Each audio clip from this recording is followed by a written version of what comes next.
Primera, la pregunta que le quiero hacer es si es cierto una justificación, un argumento que da el gobierno, ya sea para fijar cupos de exportación o para subir las retenciones, que dice que hay una inflación importada porque han subido los productos, este, digamos, las materias primas. ¿Esto es así?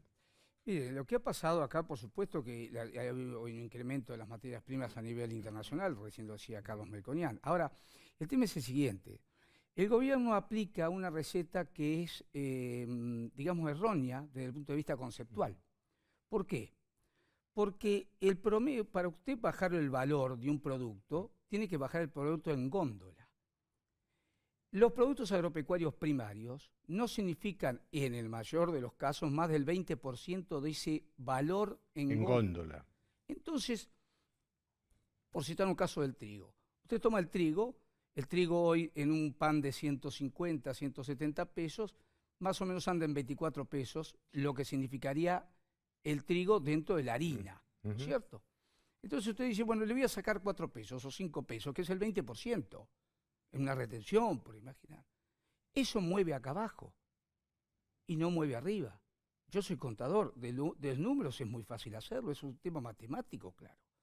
¿Cuándo llegaría eso? Y en vez de 170 valdría 165. O sea, meterse con la producción primaria es agravar la situación del productor y no lograr que la cadena revierta los valores. Ujú. Hay un coeficiente que es de 3,62, perdón, de 4,62, que es un coeficiente que mide el valor del productor a la góndola. Esto internacionalmente se da muy parecido. En Argentina los productos primarios, para llegar desde el productor al consumidor, aumentan el 362%. Hay toda una cadena intermedia. Ahora, de esa cadena, ¿quién participa? La parte primaria, que no llega al 20%, toda la cadena de distribución, de transporte, la cadena de comercialización y el Estado. El Estado, en el caso del pan, suma en impuestos casi el 19-20%. En el caso de la carne, suma el 28%. Entonces, Es decir, que el Estado es responsable de un 28% del precio de la carne y de un exacto. 20% en el caso del pan. A ver, nosotros tenemos el 21% de impuesto al valor agregado a los alimentos. El Es IVA, uno de el los, IVA. el IVA es uno de los impuestos, es ese porcentaje dentro de alimentos es lo más alto del mundo. O sea, uno graba a una persona de 40.000 pesos de salario, entre servicios y alimentos, porque consume el 60% de alimentos, le lleva casi 8.000 pesos la carga tributaria. Ahora, el Estado lo presenta como diciendo, voy a cobrar retenciones para mejorar el precio, lo cual es falaz, pero es falaz técnicamente. No es que casi políticamente lo puede decir, pero técnicamente es imposible que esto ocurra. Ahora, si usted me dice, ¿y eso qué puede ser? ¿Y puede ser mejor recaudación? Sí, claro que sí. Recaudar va a recaudar, porque va a sacar un precio de retención, pero afectar el precio primario para mejorar el otro es totalmente imposible, aún matemáticamente.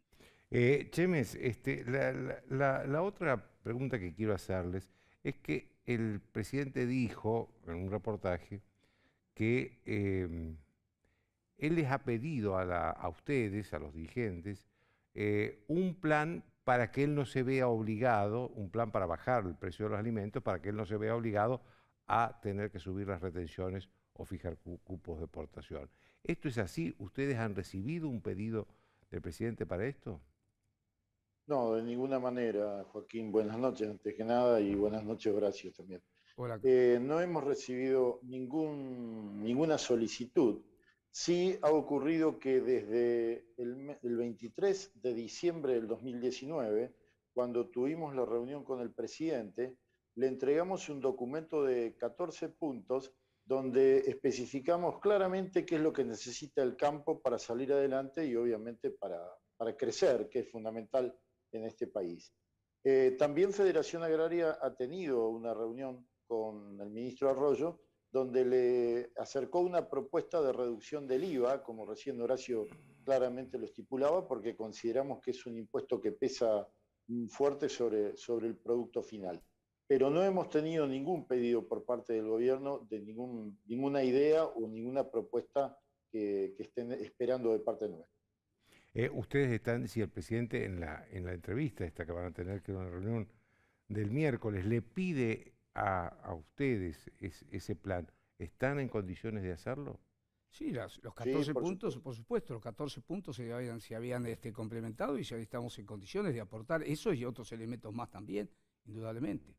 Ahora, lo que yo pienso particularmente que el presidente no, ha hablado de una manera que no se debería un presidente en referirse a un sector de la producción. En realidad el presidente dijo, si no me entienden, y en realidad le entendemos y explicamos y entendemos las cosas. Y por otro lado, manifestó que yo no quiero que el sector agropecuario le quite la tranquilidad a los argentinos.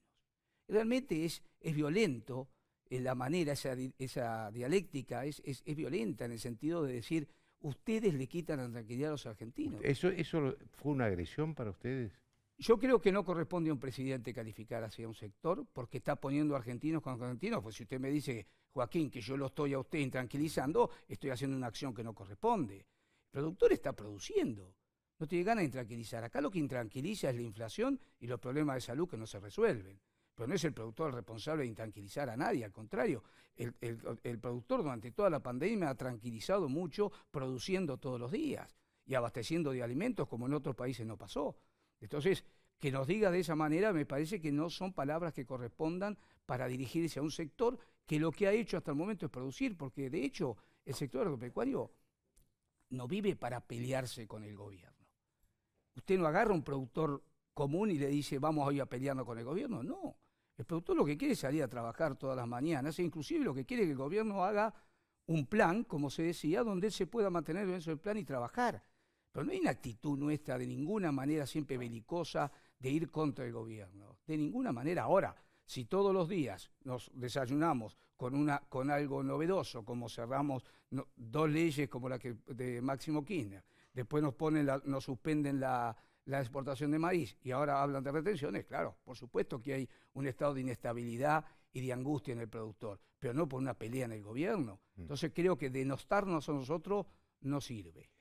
Cheme, cuando el presidente habla de cuidar la mesa de los argentinos, ¿a usted qué le parece eso? Porque pareciera que si el gobierno no cuida la mesa de los argentinos, los productores rurales tampoco la cuidan.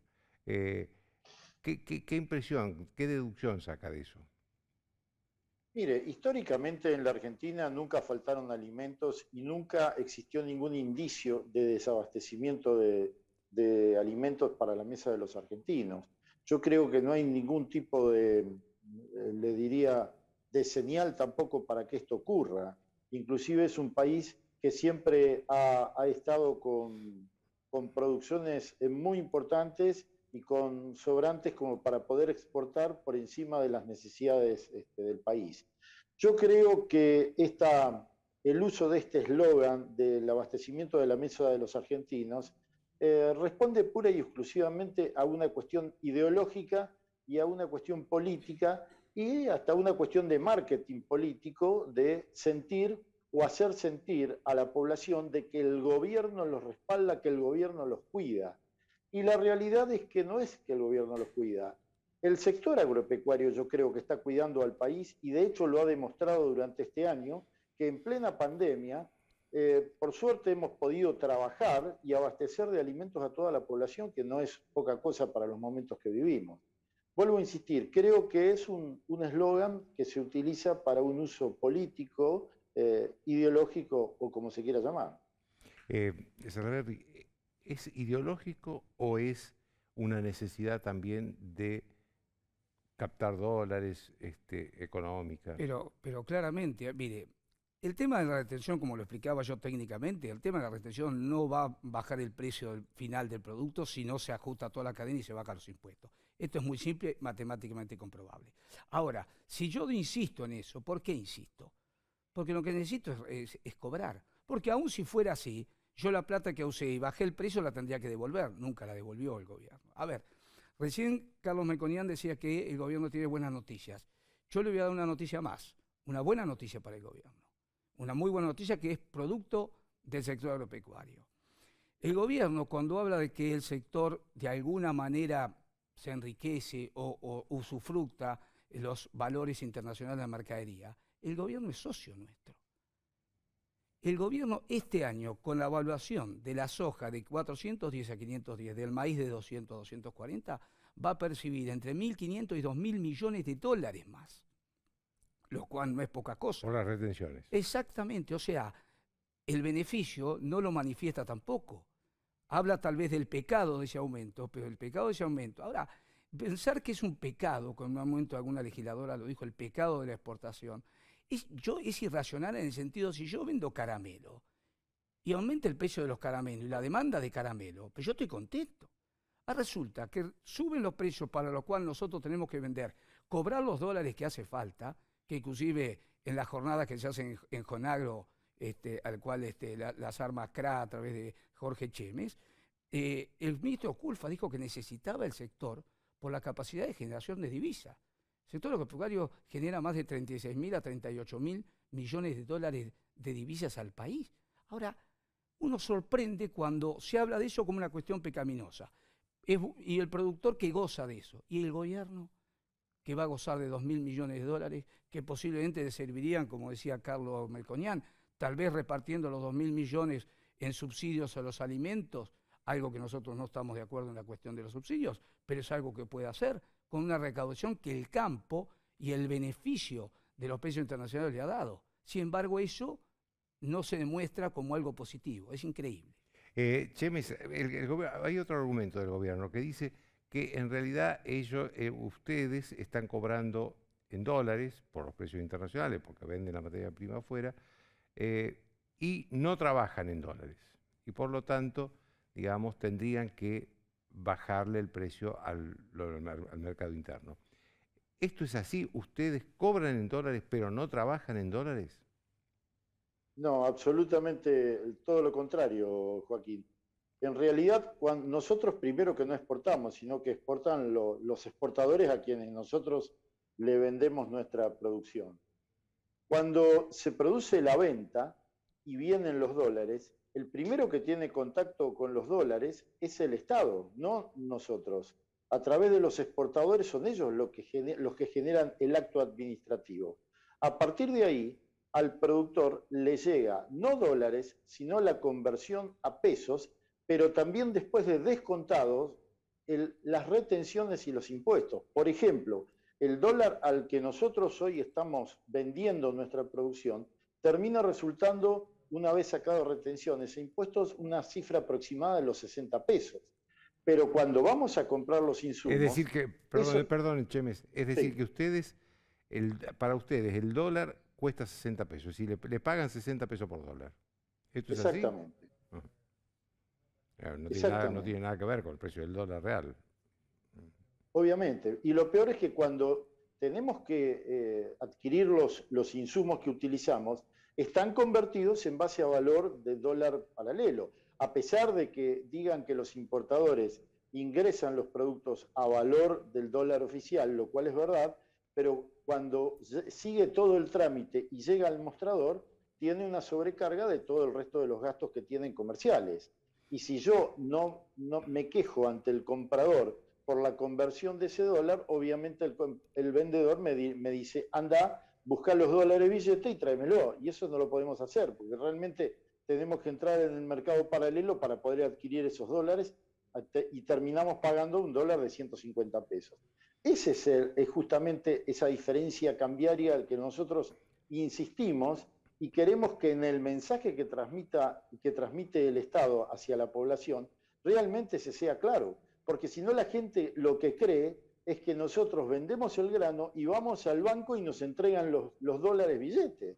Y eso no es así, es una falacia realmente.